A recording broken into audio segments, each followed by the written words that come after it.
تو صحابہ کرام رضوان اللہ تعالیٰ علیہ مجمعین کی زندگی سے ہی ہمیں میلاد کے جو عناصر ہیں، جو اجزاء ہیں نا، فرداً فرداً ہم کو ملنے شروع ہو جاتے ہیں۔ البتہ یہ کہہ سکتے ہیں کہ اجتماعی طور پر آج جس طرح ہم میلاد مناتے ہیں، اس طرح کا میلاد صحابہ کرام رضوان اللہ تعالیٰ علیہ مجمعین نے نہیں منایا۔ لیکن جو بعد کا زمانہ ہے،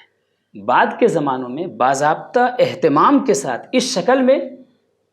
علماء کرام، محدثین اعظام، صوفیاء کرام اور اللہ کے وہ نیک بندے جن کی عظمت و جلالت پر سب کا اتفاق ہے، ان حضرات نے محفل میلاد النبی منعقد کی، اس طرح کی محفلوں میں شریک ہوئے۔ اس زمانے کے جو بادشاہ تھے ان لوگوں نے بھی اس طرح کی مجلس سے منعقد کی۔ تو موجودہ شکل میں جو آج ہم میلاد منا رہے ہیں، اس کی ابتدا تقریباً 4 صدی ہجری سے اس کی تاریخ ملنی شروع ہو جاتی ہے، اور حافظ ابو شامہ نووی جو کہ امام نووی کے استاذ ہیں، انہوں نے ذکر کیا ہے کہ موجودہ شکل میں سب سے پہلے میلاد کا اہتمام کرنے والے شیخ عمر الملا تھے۔ یہ ایک مشہور صوفی تھے اپنے زمانے کے، صاحب کشف و کرامت، نیک صالح متقی شخصیت تھی۔ انہوں نے باضابطہ اس طرح کی مجلس کا اہتمام شروع کیا، اور اس کے بعد میں ایک بادشاہ جس کا نام ابو المظفر ابو سعید زین الدین کوکبری، اس نے باضابطہ اس طرح کی مجلسوں کا بہت زیادہ اہتمام کیا۔ علامہ ابن جوزی، حافظ ابن جوزی نے اپنی کتاب المنتظم فی تاریخ الملوک والامم میں اس طرح کی مجلسوں کا ذکر کیا ہے اور ان کی مجالس کا تذکرہ کیا ہے۔ کس طرح کی مجلس منعقد ہوتی تھی، کتنا اہتمام ہوتا تھا کہ سبط ابن الجوزی یعنی حافظ ابن جوزی کے پوتے، وہ ذکر کرتے ہیں اپنی تاریخ میں کہ مجھ سے ان لوگوں نے بیان کیا جو کہ ابو المظفر زین الدین کوکبری کی جانب سے منعقد ہونے والی محفل میلاد النبی میں شرکت کی۔ ایسے لوگوں نے مجھے بتایا کہ اس موقع پر ہزاروں علماء کرام، صوفیاء اعظام، محدثین اعظام تشریف لاتے تھے، اور ان تمام لوگوں کو وہ خلعتیں بانٹتا تھا، لباس ہدیہ کرتا تھا، نذرانے دیا کرتا تھا، اور ذکر آیا ہے کہ 12,000 سے زائد تو بکرے لائے جاتے تھے بھنے ہوئے۔ اس کے علاوہ مرغیاں ہزاروں کی تعداد میں کھانے میں ہوا کرتی تھی، فرنی اور جو ہے حلوے تیار ہوتے تھے، 30,000 سے زائد سینی حلوے کا تذکرہ ملتا ہے۔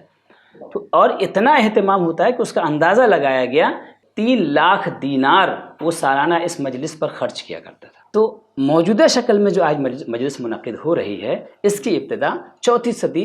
ہجری سے ہو جاتی ہے، اور اس کے بعد پھر مسلسل علماء کرام اس طرح کی مجلس سے منعقد کرتے رہے، اور تاریخ اسلام میں، اسلامی تاریخ میں یعنی معدود چند، جن کو کہ آپ انگلی پہ گن سکتے ہیں، چند علماء کرام کے علاوہ کسی نے بھی اس طرح کی مجلس پر اعتراض نہیں کیا،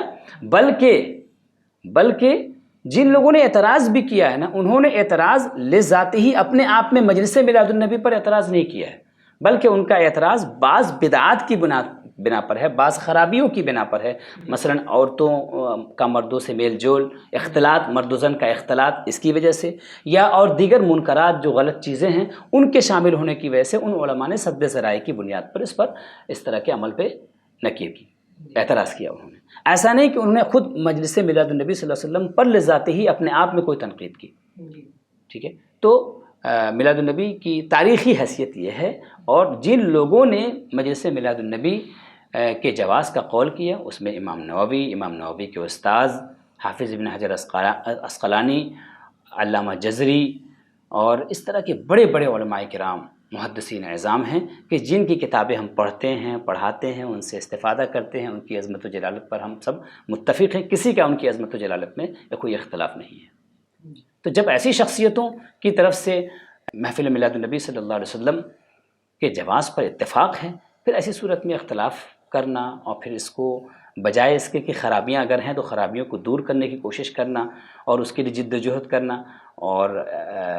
ان تمام کوششوں کے بجائے ہم اس کو ناجائز کہیں، اس کو حرام کہیں، اور پھر اس کو بدعت کہیں، اس کی بنیاد پر لوگوں کو ہم مشرک کہیں، بدعتی کہیں، یہ بہرحال کسی بھی طرح جائز نہیں ہے۔ اگر